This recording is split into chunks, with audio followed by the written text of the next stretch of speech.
Apat tapos plus yung ordinary doodle.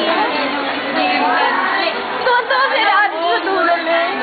Yung pangalan. Kami kalaban. Ano ba yung iba?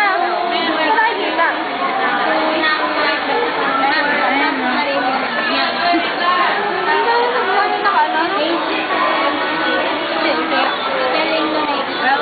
Pero hindi talaga ako sanay sa ganito. Dito. Malamig lang ako.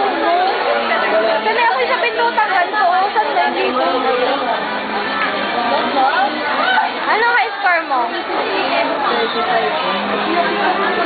Ay! Ano ba? Nakakalito kaya yung iba. Kaya ang nilalaro ko ay yung doodle pa rin dati. Oo nga, Saka nakakalito. madaming kalaman.